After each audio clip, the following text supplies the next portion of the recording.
Breaking news. Breaking news. Breaking news. Russie, visite officielle du président du Faso à Moscou. Merci de rester sur CNN.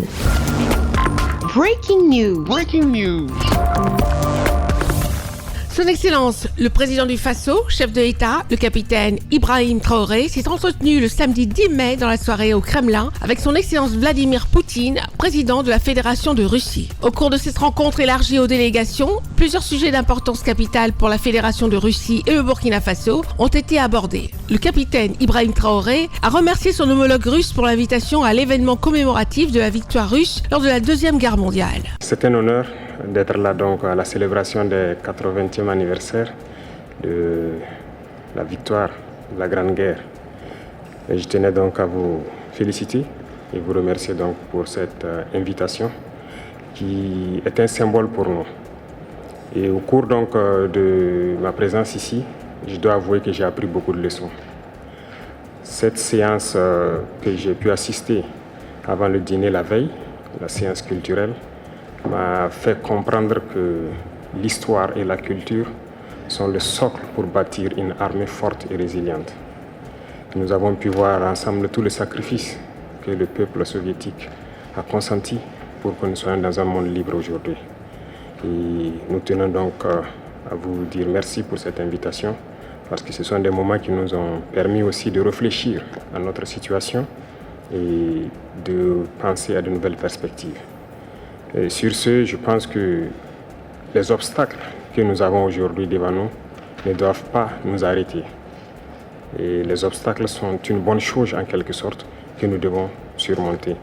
La preuve, je pense qu'avec toutes les sanctions contre la Russie depuis un certain temps, la Russie arrive à développer un mécanisme interne qui lui place donc au devant de la scène internationale. Et nous prenons bonne note de ces leçons que nous avons donc apprises ici.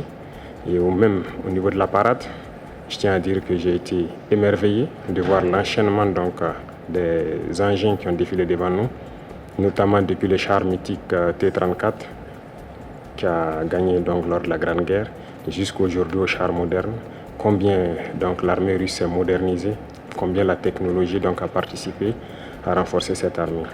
Et dans ce cadre, nous souhaitons que la coopération que nous avons puisse se renforcer de façon exponentielle.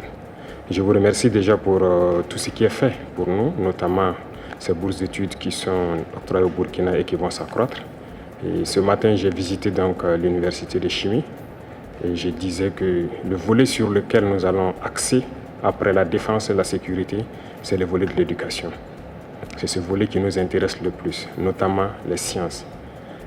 Il faut que la Russie puisse nous aider à former notre jeunesse, notamment dans le domaine des sciences, pour que nous puissions développer chez nous la machinerie, en gros. Que ce soit la machinerie qui va avec l'armée ou la machinerie qui va avec l'industrie.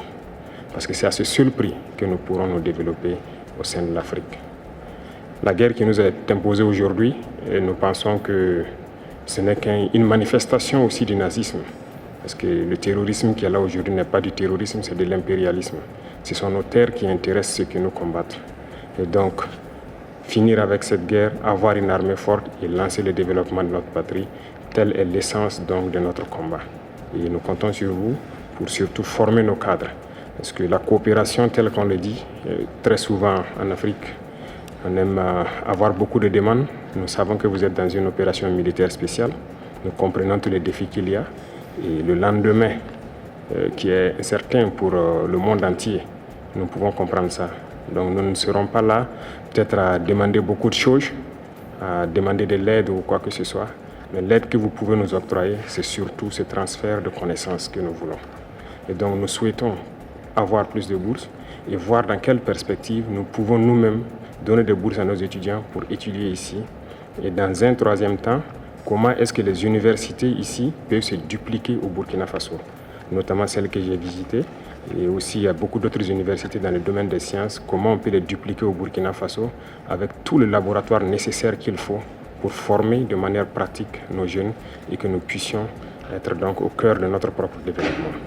Donc c'est la demande essentielle que nous avons actuellement dans le contexte que nous vivons pour pouvoir transformer tout ce que nous avons sur place, produire beaucoup de choses nous-mêmes et que le Burkina Faso soit un hub où beaucoup de jeunes Africains vont venir et apprendre aussi la science. Cette main russe tendue est saisie par le président du Faso, le capitaine Ibrahim Traoré, qui estime qu'après la défense et la sécurité, les priorités sont l'éducation et l'enseignement supérieur, notamment les sciences. Il s'agit de renforcer la coopération à ce niveau pour former la jeunesse dans les domaines de la technologie afin de développer au Burkina Faso la machinerie militaire et industrielle. Merci d'être sur CNN, la télévision autrement. Les programmes se poursuivent. Retrouvez toute l'actualité afro-mondiale en ligne et en multidiffusion sur CNN, C-Web Info et plateformes digitales, Facebook, YouTube, Instagram et en simultané sur Radio Voltage 2.